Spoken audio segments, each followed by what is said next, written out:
fa nahatratra fito kosa ireo namony ainy tamin'ity herinandro ity vokatry ny rotsakorana ny sesy ho an'Antananarivo renivohitra anjatony fiotsahan'ny trano sy ny rindrim-bato vao isan'ny teo anivon'ny sampandrara mpamonjy vohina hatramin'ny fiandohany ity taona ity hatramin'ny omaly ireo no akon'ny orany kija sy rivotra ny sesy teto Antananarivo renivohitra araka izao tato-pavao tanterandravaka Randriamanala sy mamra Samuel izao.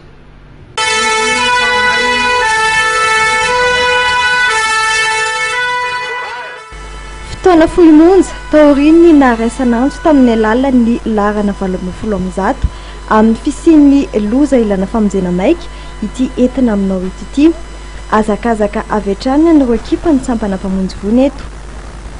Tranga iray monjy io satria nanomboka ny volana janoary teo ka hatramin'ny omaly dia nahatratra raiky amin'ny 300 ireo antso voaray nanaova ny sampana mpamonjy vohina famonjena.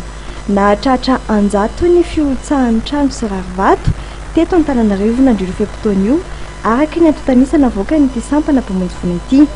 Raha oharina tamin'ny taondasa dia nisy fiakarany 10 isanjato zany. Raha tamin'ity herinandro ity fotsiny dia efa nahatratra 7 ireo namony ainy.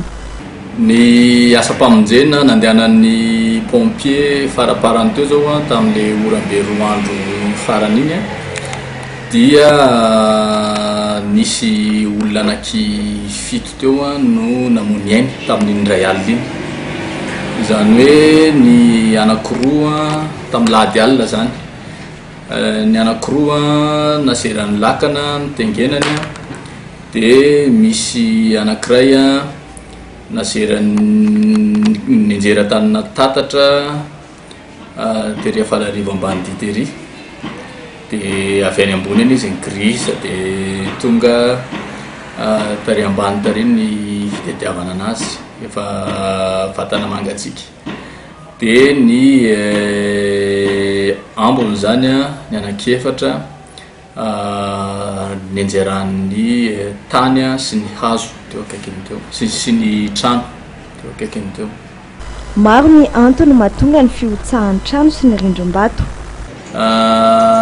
Misy antsany ireny satria maro be eto Antananarivo ny trano miorina eny amin'ny toerana antsana dia nanamboarana an'izy ireny indraindray mety tsy ampy tsara le étude na koa natao ihany le étude fa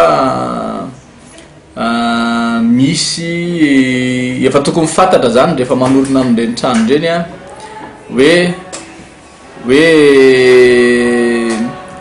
amin'ny toerana misy loza mitatao eo ambony na hoe le trano koa miorina indraindray dia misy efa trano mipetraka ao ambany. Zany zavatra zany dia manana andraikitra daholo itsika rehetrarehetra amina fanorenana.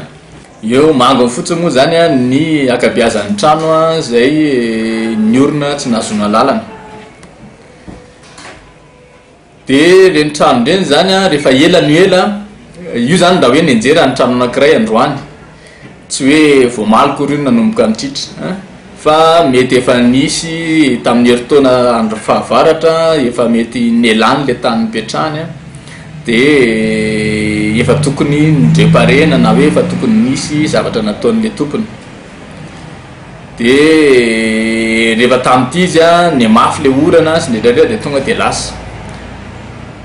Azo soroana fiotsahan'ny trano sy ny rindrim-bato fampahafantarana eo anivon'ny sampana mpamonjy vohina avy hatrany sy fialana avy hatrany amin'ny trano raha misy ny fahatritrana hita no isan'ny fepetra azo raisina vonjy maika. Ny eo anivon'ny Orsec moa no manatanteraka ny fandravana aoriana ny fitsirehana iarahan'izy ireo amin'ny inspecteur de voirie. Nandritra io fepotona io dia fantatra fa nisy 27 ireo fandravana trano natao taoriana ny fangatana napetraka ny tompon'ny trano na ny mpifanolo-potirindrina na ihany koa ny fokotany ka nahafahana ny sorokana mety isian'ny loza.